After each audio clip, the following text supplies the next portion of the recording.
காங்கிரஸ் கட்சி பற்றி பேச அதிமுக பொதுச் செயலாளர் எடப்பாடி பழனிசாமிக்கு தகுதி கிடையாது என தமிழக காங்கிரஸ் தலைவர் செல்வ பெருந்தகை பதிலடி கொடுத்துள்ளார்.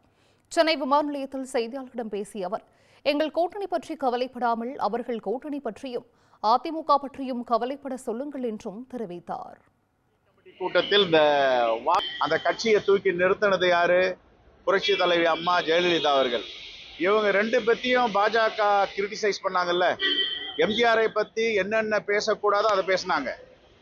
அம்மையார் ஜெயலலிதாவை பத்தி அவர் தண்டனை பெற்றவர், ஊழல்வாதி, அபராதம் கட்டியவர், சிறை தண்டனை அனுபவித்தன்னு பேசினாங்கல்ல. அந்த கட்சி கூட போய் கூட்டணி வைக்கலாமா? அவர் விசுவாசமா இருக்காரு அந்த கட்சிக்கு. முதல்ல அதிமுக அவர் விசுவாசமா இருக்கட்டும், அதுக்கப்புறம் பேசட்டும். எங்க கட்சியை பத்தி பேசுறதுக்கு எந்தவித அருகதையும் தகுதியும் அவர் கிடையாது. நாங்க ஒன்னையும் நாற்காலிக்குள்ளேயோ டேபிளுக்குள்ளேயோ தவழ்ந்து போய் காலெல்லாம் பிடிச்சி பதவிக்கு வரல. எங்களை அங்கீகரிக்கிறார்கள், எங்க பணி மேல நம்பிக்கை வச்சிருக்காங்க. நம்பிக்கை வைத்து ஒரு தலைமை பொறுப்பை கொடுக்குறாங்க. அதை நாங்க எப்படி கட்சியை நடத்துறது எங்களுக்கு தெரியும். காங்கிரஸ் மேல பற்று இல்லாமையா இன்னைக்கு ஏறக்குறைய 19,000 20,000 கமிட்டிகள் நியமிச்சிருக்கோம், வில்லேஜ் கமிட்டிகள். என்ன கவலை வேண்டி இருக்கு அவருக்கு? நாங்க தான் கவலை பண்ணோம் எங்க கட்சியை பத்தி. விமர்சனம் வைக்கிறது எதுனா ஒரு அர்த்தம் இருக்கணும்ல, அர்த்தம் இல்லாத விமர்சனம்.